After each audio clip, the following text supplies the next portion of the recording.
এদিকে কাছাড় সহ বরাকের প্রায় প্রতিটি কলেজে ছাত্র ভর্তিকে কেন্দ্র করে চরম উত্তেজনা।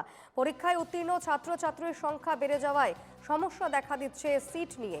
পর্যাপ্ত সিট না থাকায় হিমশিম খেতে হচ্ছে কলেজগুলোকে। শনিবার শিলচরের অন্যতম শিক্ষা প্রতিষ্ঠান জিসি কলেজেও দেখা গেল ছাত্র বিক্ষোভ এবং উত্তেজনা। এবিভিপি এবং এনএসইউআই এই দুই ছাত্র সংগঠন এদিন এক হয়ে কলেজ চত্বরে অবস্থান ধর্মঘটে বসে। পরিস্থিতি সামাল দিতে ঘটনাস্থলে পৌঁছায় পুলিশ।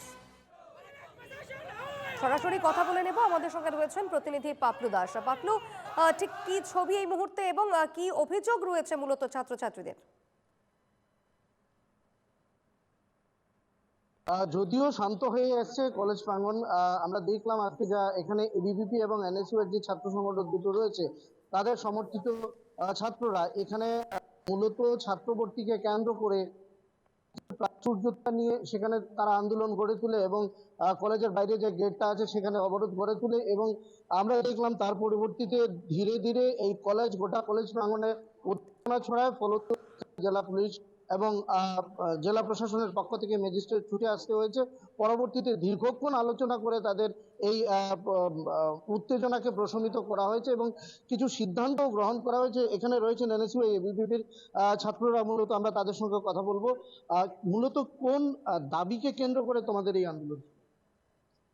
ছাত্র ভর্তির যে সিটেরই প্রবলেম, যেটা স্পট এডমিশন হয়েছে কালকে, যেটা চলছিল আজকে 12টা পর্যন্ত হয়েছে যে স্পট এডমিশন, এই স্পট এডমিশনের কুপন সিস্টেম করা হয়েছে জিসি কলেজের মধ্যে।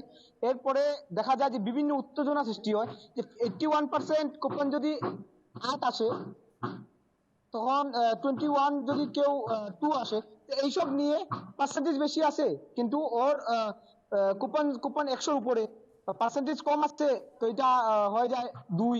এই প্রবলেমটা নিয়ে আজকের দিনে যে উত্তেজনা সৃষ্টি হয়েছে তারই পরিপ্রেক্ষিতে এবিভিপির প্রতিনিধি দল এসে কলেজের অধ্যক্ষ মহাশয়ের সাথে কথা বলে।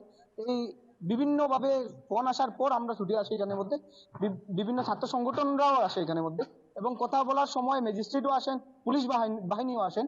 আসার পর কথা বলা শেষ করতে আমরা এই ডিসিশনে আজকে এসে পৌঁছেছি যে আজকে 12টা পর্যন্ত যে স্পট এডমিশন হয়েছে এটা এডমিশন ঠিক থাকবে, কিন্তু এরপরে যে এডমিশন হয়েছে এটা ধরা হবে না। এবং এখন থেকে যে মেরিট হিসাবে যে স্পট হবে, এটাই নতুন একটা মেরিট লিস্ট আপলোড করা হবে রবিবারে 11 তারিখে 11টার সময় মেরিট লিস্ট আপলোড করা হবে এবং এই দেখেই এডমিশন শুরু হবে। রয়েছেন এনএসইউ এর ছাত্র যারা, তারা তাদের প্রতিনিধিরা রয়েছে, তোমাদের বক্তব্যটা? দেখুন, আপনারা সবাই জানেন যে জিসি কলেজে প্রত্যেক বছরের মতোই এবারও একটা মানে এডমিশন নিয়ে খেলার মতো একটা শুরু হয়েছিল। সেই জায়গায় দাঁড়িয়ে যখন গতকালকে যে নতুন একটা সিস্টেম বের করা হয়েছে, টোকেন সিস্টেম আর ফার্স্ট কাম ফার্স্ট সার্ভ, এইখানে দেখা গেছে অনেক অভিযোগ রয়েছিল এই ছাত্রছাত্রীদের এবং তাদের অভিভাবকদের যে এখানে অনেক ডিসক্রিমিনেশন হচ্ছে, মানে এডমিশন প্রসেসটা ফেয়ারলি হচ্ছে না। সেই জায়গায় আজকে আমরা এসে অধ্যক্ষের সাথে দেখা করি। আমরা এনএসইউ এর প্রতিনিধি দল এবং বিভিন্ন ছাত্র সংগঠনের মানুষ আজকে এসে এখানে যখন আমরা কথা বলি এবং জেলা প্রশাসনের পক্ষ থেকে অনেক এই যে প্রত্যেক বছর আমরা দেখছি এই ছাত্র ভর্তি নিয়ে প্রায় প্রতিটি ছাত্র সংগঠন তোমরা আন্দোলন করে এখানে আমরা দেখতে পাই, অথচ প্রত্যেক বছর ছাত্র বাড়ছে, কলেজের সংখ্যাও সেই অর্থে বাড়ছে না। এই নিয়ে তোমাদের বক্তব্যটা? ইনফ্রাস্ট্রাকচার যেটা কলেজের মধ্যে, এটা ডেভেলপমেন্ট হওয়া উচিত। আজকের দিনে যে প্রবলেম হচ্ছে, কারণ এই যে শিলচরের ছাত্র গুয়াহাটিতে গিয়ে পড়তে পারবে না, যেতে 12 ঘন্টা লাগে। তো এই প্রবলেমটা যে solution, mass number of student এসে এখানে পুরো ধর্ণা চলছে, তার মধ্যে এবিপি এসে ঢুকেছে, বিভিন্ন ছাত্র সংগঠন এসে ঢুকেছে। আজকের দিনে মানে আমরা এসে বাইরে যে কথা বলবো ছাত্রদের সাথে, এই অবস্থা মানে শুধু কোয়েকশন, একটার পর একটা স্টুডেন্টরা কোয়েকশন করছে। ভিতরে আমরা কথা বলেছি, কথা বলার পর বিভিন্ন ভাবে অ্যাপ্রোচ করে কথা বলার পর একটা জায়গায় এসে আমরা দাঁড়িয়েছি। আমি আমরা আবার মেমোরেন্ডাম দেব। ছাত্র যদি যে সিদ্ধান্ত গ্রহণ করা হয়েছে সেই সিদ্ধান্ত যদি আগামীকাল পরশু সেই সিদ্ধান্ত সঠিকভাবে মানা না হয়, তাহলে প্রিন্সিপাল স্যার বলেছেন যে উনি সিডিসির সাথে কথা বলবেন, আসাম ইউনিভার্সিটির সিট বাড়ানোর জন্য ডিএইচির সাথে কথা বলবেন। আমরা মেমোরেন্ডাম দেবো।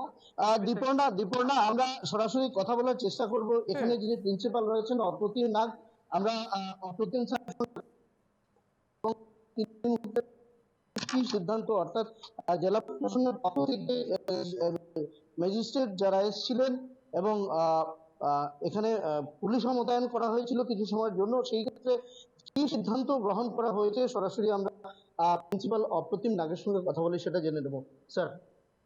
আমাদের গতকাল এবং আজ যে স্পট এডমিশনের প্রক্রিয়া চলছিল, যে গতকালের প্রক্রিয়ার চলাকালীনও কিছু বিক্ষিপ্ত ঘটনা ঘটেছিল। আমরা যে পন্থাটি অবলম্বন করেছিলাম সেটি ছিল যে আমরা গুগল ফর্ম দিয়েছিলাম, সেই গুগল ফর্ম ফিল আপ করে সেই গুগল ফর্মের মাধ্যমে টোকেন জেনারেটেড হচ্ছিল। সেই টোকেনগুলো ছাত্রছাত্রীদের ইমেল অ্যাকাউন্টে যাচ্ছিল এবং সেই টোকেন অনুযায়ী ফার্স্ট কাম ফার্স্ট সার্ভ বেসিসে আমরা এডমিশন শুরু করেছিলাম গতকাল। প্রক্রিয়া শুরু হয়, কিন্তু মাঝে মাঝে মানে কিছু কিছু বিক্ষিপ্ত ঘটনা ঘটে। তারপর আমরা পুলিশ প্রশাসন এবং জেলা প্রশাসনের সাথে যোগাযোগ করি। তারা জেলা প্রশাসনের ম্যাজিস্ট্রেট আমাদের এখানে আসেন, পুলিশ প্রশাসনও আসেন। আসার পরে আবার প্রক্রিয়া চালু হয়। গতকাল 3টা সাড়ে 3টা নাগাদ এই প্রক্রিয়া শেষ হয় প্রথম দিনে।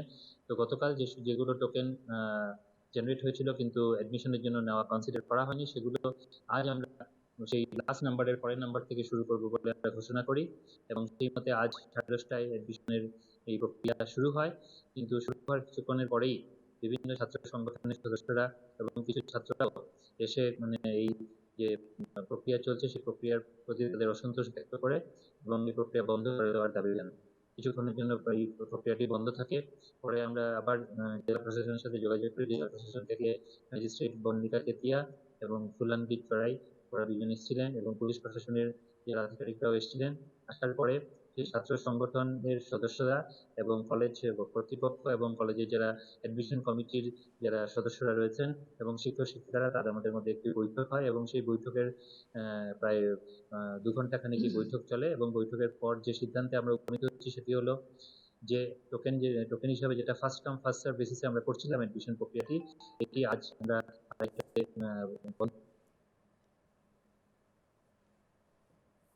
বেশ, আমরা পরবর্তীতে আবারও এই খবরের আপডেট নেব। আপাতত ধন্যবাদ পাপলু।